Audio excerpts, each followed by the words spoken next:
Mas eu gostaria, se vocês não sabem, os nossos jovens estavam nesse final de semana lá no sítio, e eles trabalharam um tema, o escândalo. O escândalo. E aí quando veio esse tema para mim, e então fui chamado a estar aqui na responsabilidade de trazer a palavra, me veio um texto em que fala sobre o escândalo da cruz. Na verdade, eu gostaria de ler 2 textos com vocês. A priori, eles parecem assim ser um tanto quanto distantes, parece não combinar, mas vocês vão ver o quanto eles se casam, e se casam muito, muito bem. O primeiro é Provérbios 9, 10. E, sinceramente, alguém aqui quer abrir a Bíblia para poder citar Provérbios 9, 10, a primeira parte? Acho que não precisa, né? O temor do Senhor... Parabéns! O temor do Senhor é o princípio da sabedoria. O outro texto que eu quero abrir com vocês está na primeira carta de Paulo aos irmãos de Corinto. Capítulo 1, nós vamos ler dos versos 18 até o 25. 1 Coríntios, capítulo 1, 18 a 25. Vamos ler? Quem achou? Diz amém. Quem não achou, misericórdia. Eu escutei umas misericórdia aí. Amanhã se renova, fica tranquilo. 1 Coríntios, capítulo 1, versos de 18 a 25. Diz o seguinte: certamente a palavra da cruz é loucura para os que se perdem, mas para nós, que somos salvos, ela é poder de Deus. Pois está escrito: destruirei a sabedoria dos sábios e aniquilarei a inteligência dos inteligentes. Onde está o sábio? Onde está o escriba? Onde está o questionador desse mundo? Não é fato que Deus tornou louca a sabedoria desse mundo? Visto que, na sabedoria de Deus, o mundo não o conheceu por sua própria sabedoria. Deus achou por bem salvar os que creem por meio da loucura da pregação. Porque os judeus pedem sinais, e os gregos buscam sabedoria, mas nós pregamos o Cristo crucificado, escândalo para os judeus e loucura para os gentios. Mas para os que foram chamados, tanto judeus como gregos, Cristo é o poder de Deus e sabedoria de Deus. Porque a loucura de Deus é mais sábia do que a sabedoria humana, e a fraqueza de Deus é mais forte do que a força humana. Vamos orar? Santo Deus, que as palavras da minha boca e o meditar do meu coração sejam tão somente inspirados pelo Teu Santo Espírito, e que esse mesmo Santo Espírito possa estar trabalhando em cada mente, em cada coração aqui, para que estes corações possam dar acolhida à Tua palavra e praticar a Tua palavra. É isso que nós pedimos e já Te agradecemos, porque nós oramos com fé no nome que está acima de todo nome, que é o nome de Jesus. Amém e amém. Louvado seja o nosso Deus. Sabedoria, loucura. Como é que essas duas coisas podem se encaixar? É um paradoxo, é um antagonismo, na verdade. Antagonismo, essas duas palavras, loucura e sabedoria. Mas é a partir desse antagonismo que Deus quer que nessa noite a gente repense determinadas questões muito importantes, tão importantes, que são decisões que vão ecoar pela vida inteira e pela eternidade inteira. A primeira coisa que a gente precisa considerar aqui, a partir desse texto, é que a sabedoria divina, ela subverte totalmente a lógica humana. Olha só, a gente está condicionado e instruído por todo mundo a buscar sabedoria o quê? Nos livros, sabedoria nos artigos que saem por aí, nas redes sociais, os famosos especialistas que gravam os seus videozinhos de 30 a 1 minuto, né? Seus minutinhos de sabedoria que eles ficam postando. E não me leva a mal não, eu não estou querendo desprezar esse tipo de sabedoria, que é importante, tá? Ninguém ia passar aí daqui e dizer assim, pai, escutei ali, Deus tocou no meu coração, quero trancar minha faculdade, quero parar de estudar, porque existe uma sabedoria. Não é isso não, tá? Não é esse caô não. Você não vai escutar isso aqui não. Então não vem com essa ideia depois dessa mensagem aqui, porque tudo isso é importante. Mas muito além do que o conhecimento, do que a informação que você encontra em todos esses lugares, existe algo que é a sabedoria, e a sabedoria divina, que é muito mais excelente, e que, como a gente viu no texto que a gente declarou aqui, o temor do Senhor é o começo, é o princípio dessa sabedoria. E a gente já escutou várias vezes aqui nesse púlpito, na escola bíblica, que esse temor não é medo. Esse temor não tem nada a ver com medo. Até pode ser um momento, em alguns momentos em que o homem se encontrou com Deus, tem ocorrido o medo, né? Quando os anjos chegavam assim e falavam para alguém, qual é a primeira palavra que o anjo dá? Não temais. Por quê? Devia dar um medo um anjo aparecer para você, né? Vários momentos em que há a tal da teofania, que é a manifestação de Deus, aquilo ali, mas é um medo assim, que na verdade é um assombro, diante daquilo que é terrivelmente maravilhoso, e que você na verdade fica ali, querendo conhecer mais daquilo, buscar mais aquilo. É esse o sentido da palavra temor, é um sentimento que então te coloca no teu lugar, ele vai ressignificar a tua vida, ele vai trazer para você novos parâmetros, novos princípios, novos valores, e que vão entrar em choque com aquilo que o mundo espera de você, às vezes. E aí é por isso que Paulo vai dizer que a palavra da cruz é loucura para os que se perdem. Ou seja, esse papo de Jesus morrer numa cruz, para aquele que não é crente, é papo de maluco. É literalmente isso que Paulo está colocando aqui no texto. Mas ele diz o seguinte, mas para nós que somos salvos, é poder de Deus. Porque o Evangelho, ele não é só informação, o Evangelho, ele é transformação, pelo poder do Santo Espírito de Deus, que passa a habitar em nós. É uma outra dinâmica. E aí o texto diz, pois está escrito, destruirei a sabedoria dos sábios. Isso que o mundo prega aí, vai ser destruído, aniquilado a inteligência dos inteligentes. E aí Paulo começa a questionar depois disso. E aí? Cadê o sábio? Cadê o escriba? Cadê o questionador do mundo? Não é fato que Deus tornou louca a sabedoria desse mundo? E aí a pergunta que a gente precisa fazer é, o que se transforma a partir da mensagem da cruz? E então a gente precisa pensar naquilo que é a lógica do mundo. Qual é a lógica desse mundo? Quando você está aí dando um scroll na tua timeline, quando você vê esses influencers, né, da famosa comprinhas da Shopee, da blusinha, que agora ficou um pouquinho mais caro, mas qual é a lógica que tem aí? Você compra o que você não precisa com o dinheiro que você não tem para impressionar quem você não conhece. A lógica do mundo é o quê? Trabalha, estuda, trabalha, ganha dinheiro,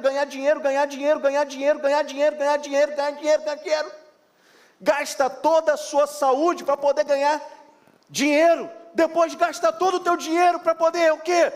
resgatar um pouco da saúde, viva como se não houvesse amanhã, e morra como se não tivesse vivido. Essa é a lógica do mundo. Buscar, ter, ser, não, ter. Se você tem, você é alguém.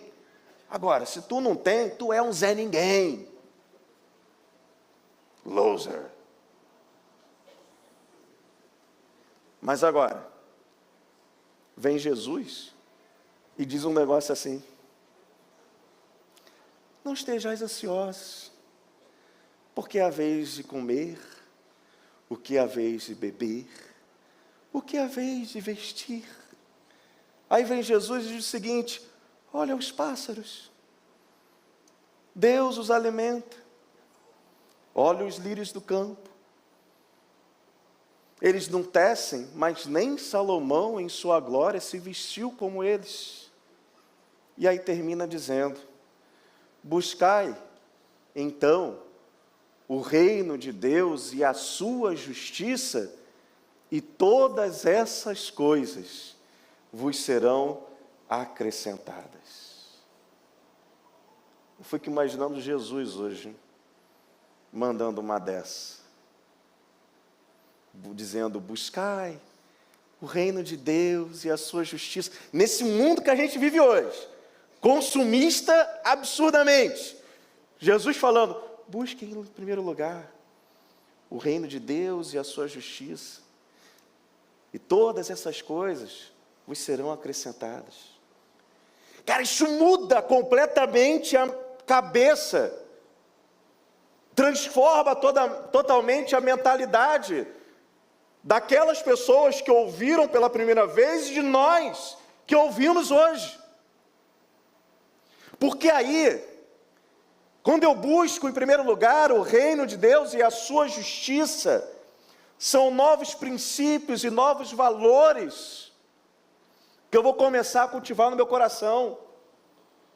Eu vou dar mais atenção aos meus pais, eu vou dar mais atenção aos meus filhos, eu vou dar mais atenção ao meu cônjuge, à minha família, aquilo que verdadeiramente tem valor. Eu vou procurar deixar um legado que é para muito além de um testamento de bens, mas um legado que a traça e a ferrugem não corrói, não destrói. Meus caros, isso ressignifica a vida. Isso ressignifica tudo. Por isso que no primeiro momento, a mensagem da cruz, a mensagem do reino de Deus, parece loucura. E aí o texto lá de Paulo diz o seguinte: pois está escrito: destruirei a sabedoria dos sábios e aniquilarei, eu tenho que falar devagar essa palavra, né? Aniquilarei a inteligência dos inteligentes. Está escrito aonde, Paulo? Paulo está citando Isaías. O profeta Isaías, lá no capítulo 29, versículo 14, é que ele diz isso. Ele está, naquele momento, apontando e condenando a hipocrisia e a cegueira espiritual do povo de Judá, que estava cumprindo os ritos, estava fazendo tudo bonitinho, os holocaustos lá, os sacrifícios, a igreja estava funcionando top, digamos assim, mas o coração completamente longe de Deus. Então, a partir da realidade daquilo que Paulo está citando aqui, que é o profeta Isaías, eu quero dizer para você também que não adianta você ser só um religioso, que vem para a igreja, que só cumpre rito. Não é para só você estar na igreja, mas é para você ser igreja. Atuar como um embaixador. Cadê a galera da embaixada aí? Aí, eu vi vocês subindo, gritando pra caramba aqui no corredor. Top demais. É para você ser embaixador desse reino e viver, e experimentar e vivenciar esses princípios e valores do reino. ressignifica a vida, ressignifica tudo, ressignifica aquilo que você acha que é sábio de se fazer, ressignifica porque a sabedoria divina, apesar dela ser algo que é louco num primeiro momento, ela não deixa pedra sobre pedra. É por isso que o apóstolo Paulo, depois de anunciar essa sabedoria, essa loucura que é a sabedoria de Deus, ele começa a questionar: cadê o sábio? Cadê o escriba? Cadê o... Saiu o texto aqui? Onde está o questionador do mundo? Por quê? Porque Deus tornou louca a sabedoria desse mundo. Não fica pedra sobre pedra diante da sabedoria de Deus. E aí a segunda coisa que eu gostaria de considerar aqui com vocês é que sabedoria de verdade a gente só encontra em Deus. Por quê? O texto diz: visto que na sabedoria de Deus o mundo não o conheceu por sua própria sabedoria, ou seja, o mundo ele não chega ao conhecimento de Deus pelos seus próprios esforços.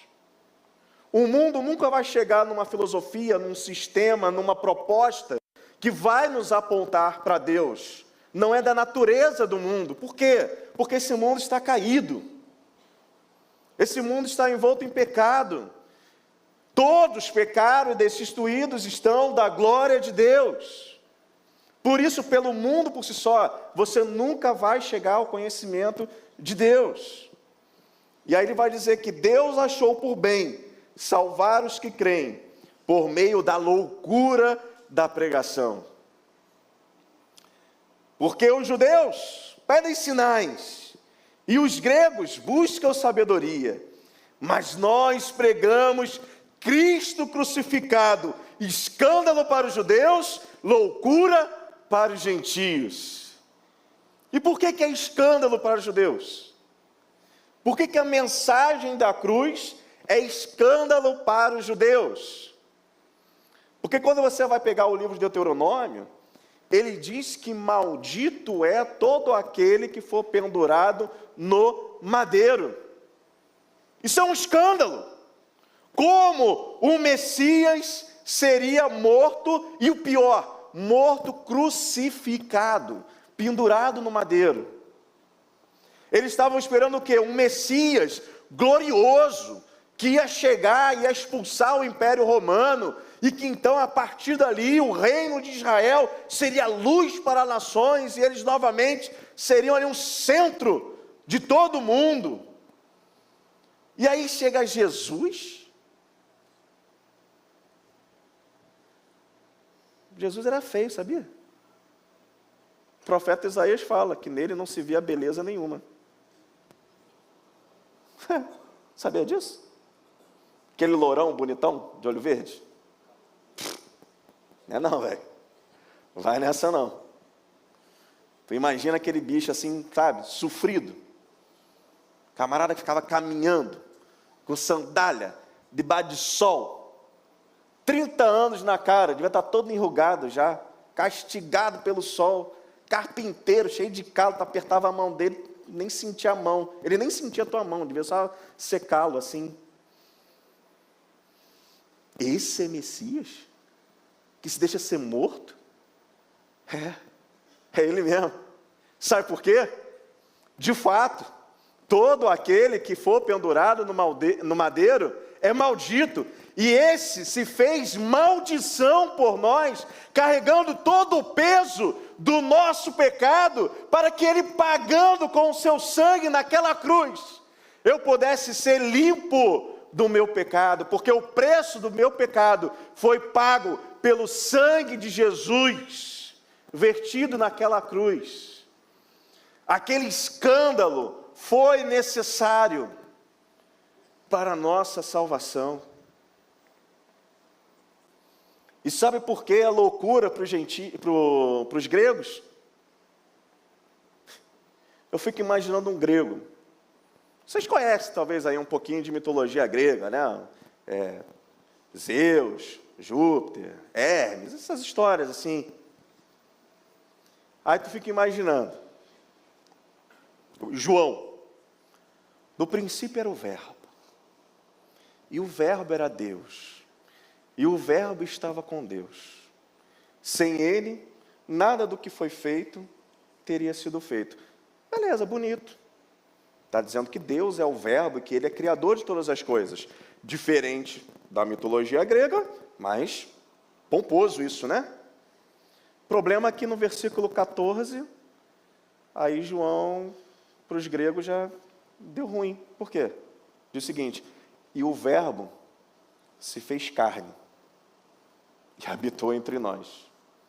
E vimos a sua glória, como a glória do unigênito do Pai, cheio de graça e de verdade. O grego, tá maluco? Tu imagina isso para um grego, tu tá maluco? Um Deus se fazer carne, habitar entre nós. E aí, quanto mais ele escuta a história, pior fica. Por quê? Porque ele morre. Ele é capturado. Ele é morto, leva bufetada na cara, cusparada na cara, chicote no lombo. E ainda é morto por aquele instrumento de tortura romano, aquele negócio tão bárbaro, que nos círculos mais, assim, de cultura, lá na Grécia, nem era mencionado. Por quê? Porque era algo extremamente bárbaro, extremamente selvagem, alguém ser morto. Então, como um Deus, eles pensando no seu panteão de deuses, que Deus, por exemplo, da mitologia grega, se faria homem? Aí fala assim, não, pastor, mas eu conheço as histórias aí de que teve uns que se fizeram sim. Zeus. Para quê? Para cometer adultério. E depois ir embora. Voltar para o Olimpo. Sem sofrer nada, pelo contrário. Né? Mas para sofrer. Que loucura! Que loucura! Mas sim, Jesus, Ele é Deus que se fez um de nós, que sofreu como a gente sofre, que foi tentado como a gente é tentado, que suportou e vivenciou tudo aquilo que a gente suporta e vivencia, de maneira que o escritor de Hebreus vai dizer o seguinte: nós não temos um sumo sacerdote que não possa se compadecer das nossas fraquezas, mas sim alguém que, como nós, passou por todo tipo de tentação, porém sem pecado. Assim sendo, aproximemo-nos do trono da graça com toda a confiança, a fim de recebermos misericórdia e encontrarmos graça que nos ajude no momento de necessidade. É isso mesmo, Deus se fez carne, viveu entre nós, para que quando nós nos achegamos a Ele, Ele vai dizer assim: filho, eu sei o que você está passando, eu te entendo, toma pela minha mão, eu te sustento, eu vou contigo. Eu venci o mundo e você pode vencer esse mundo também. Porque eu sofri na carne aquilo que você sofre na carne. É justamente por isso que a gente tem em Jesus Cristo um mediador perfeito entre Deus e homem. Porque Ele foi homem e Ele sempre foi Deus. E a última coisa que eu gostaria de considerar com vocês, e talvez a mais importante, já caminhando para o final. O texto termina da seguinte forma: mas para os que foram chamados, tanto judeus como gregos, Cristo é o poder de Deus e a sabedoria de Deus. Porque a loucura de Deus é mais sábia do que a sabedoria humana. Essa loucura de um Deus que se faz carne, é essa loucura de um Deus que se torna maldição pelos nossos pecados. Essa loucura é mais sábia do que a sabedoria humana. E ele termina: e a fraqueza de Deus é mais forte do que a força humana. Porque aquele Deus que estava ali fraco, na cruz do Calvário, eu acho que vocês aqui que foram para o hiato, tiveram um exercício em que vocês puderam experimentar o que foi uma fração dessa dor que Cristo sofreu na cruz do Calvário. Aquele Deus fraco, aparentemente fraco, imobilizado.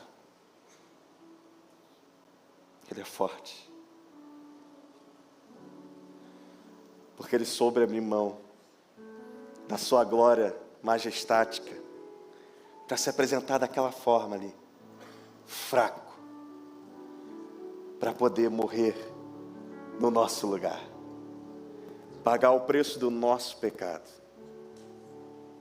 e nos religar com o Senhor.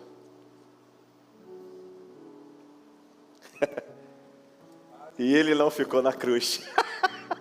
Deus não é fraco, porque ele ressuscitou, ele vive, ele reina para todo sempre, e ele voltará, e ele vai buscar a sua igreja. E aqueles que colocam a sua vida confiadas naquele nome, que é sobre todo nome, que é o nome de Jesus, irão reinar com ele por toda a eternidade. Pode aplaudir o nome do Senhor. Esse é o nosso Deus, Deus forte, poderoso, poderoso na batalha. E se você enfrenta uma batalha e essa batalha está difícil, o Senhor Deus, o Senhor Jesus Cristo, Ele é Deus forte, poderoso na batalha, e está aqui para ressignificar a tua vida, para transformar a tua vida, pelo poder do Evangelho de Cristo, dessa loucura, maravilhosa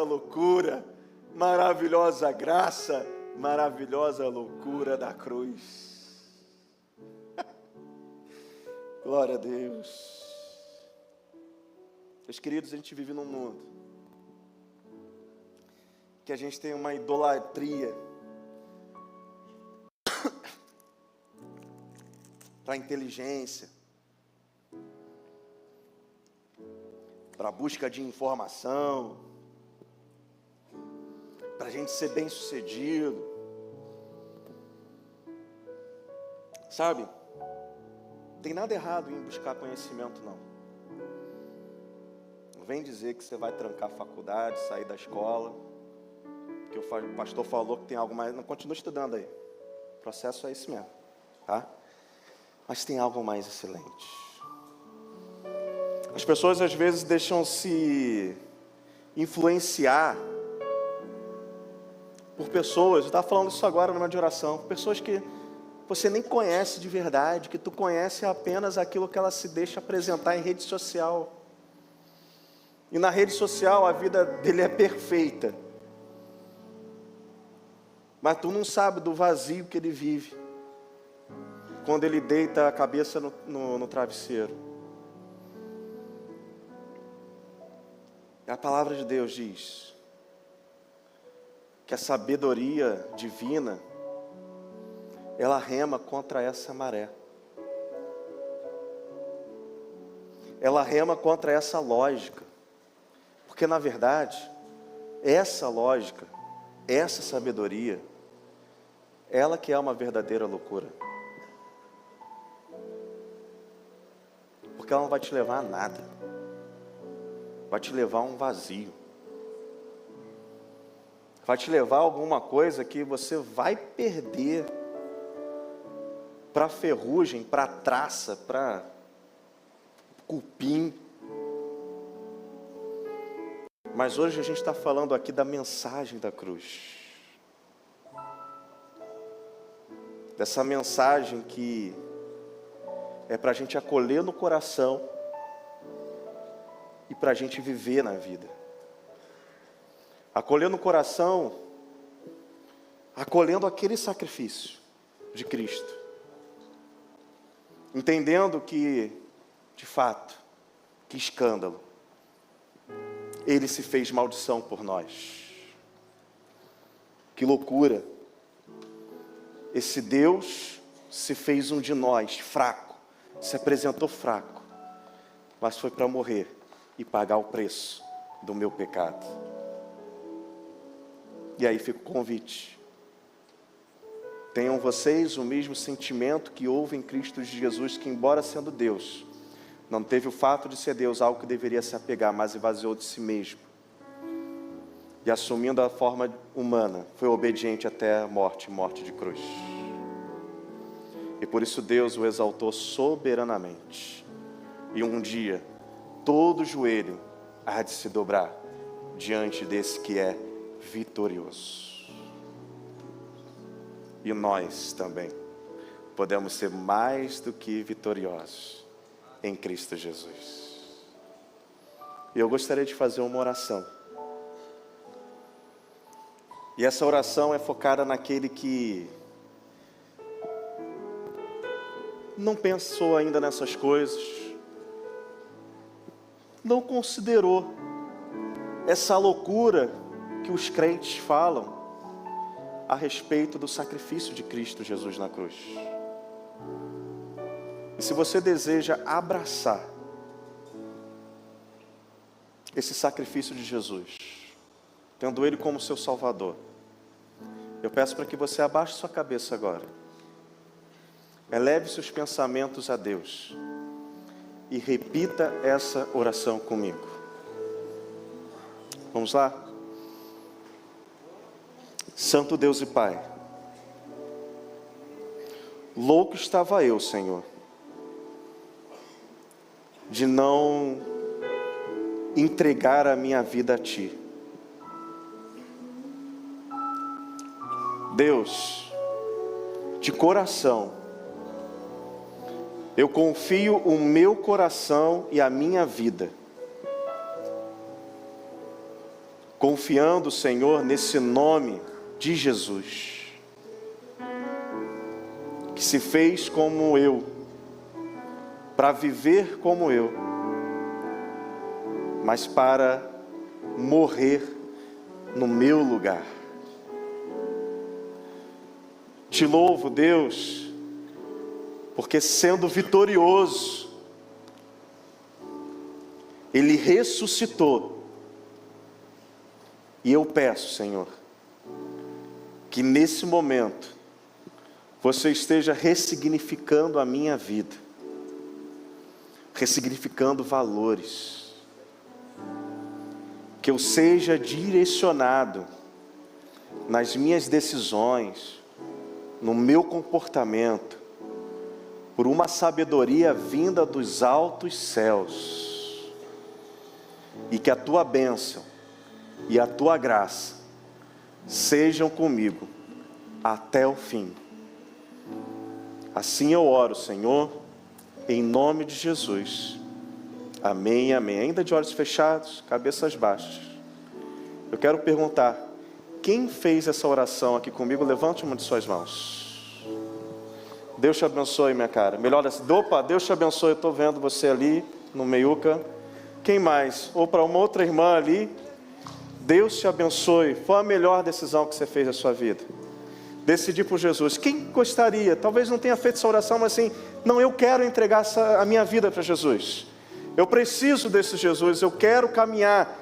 Eu preciso dessa sabedoria. Eu preciso ressignificar caminhos. Levante a sua mão, que eu quero orar por você nessa noite. Ali na galeria, eu não olhei para a galeria. Alguém fez essa decisão no dia de hoje?